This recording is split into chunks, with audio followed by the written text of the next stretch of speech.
Pada tahun 2024 lalu, ratusan bibit lombok telah dibagikan kepada warga untuk yang berada di bantaran sungai Nangkaya di Kampung Hijauan Kampung Biru. Tujuannya untuk menjaga inflasi dikarenakan lombok menjadi salah satu komoditi yang mempengaruhi tingginya inflasi di Banjarmasin. Pada tahun 2024 lalu, ratusan bibit lombok telah dibagikan kepada warga untuk yang berada di bantaran sungai Nangkaya di Kampung Hijauan Kampung Biru. Tujuannya untuk menjaga inflasi dikarenakan lombok menjadi salah satu komoditi yang mempengaruhi tingginya inflasi di Banjarmasin. Demikian dipadahkan Kepala DKP 3 Banjarmasin Yuliansa Effendi, Waitakoni Prima TV Baisukan Senin 14 Juli 2025.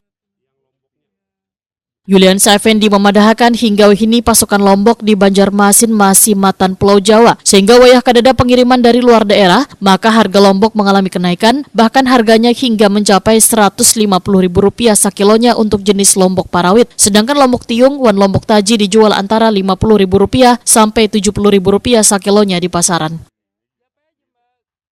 Yuliansa Effendi berharap melalui program pembagian bibit lombok wan pupuk ini dapat menjadi salah satu langkah untuk mengembangkan wan membudidayakan lombok di kota Seribu Sungai ini. Bahkan di anggaran perubahan, dinasnya kembali menganggarkan ribuan bibit lombok gasan dibagikan ke setiap kelurahan serta disebar kepada warga. Karena lombok kan sebagai komoditas yang mempengaruhi inflasi kita, inflasi kota Banjarmasin. Jadi memang itu menjadi perhatian kita bagaimana sekiranya kita bisa mengatasi permasalahan tersebut. Salah satunya adalah dengan membagikan bibit lombok ke masyarakat disertai juga pupuknya.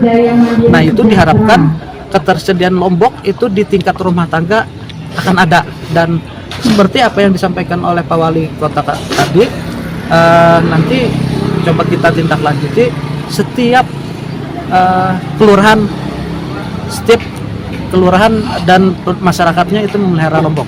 Diharapkan setiap rumah ada memelihara lombok. Itu sudah mulai berjalan kah Pak sebelumnya Pak?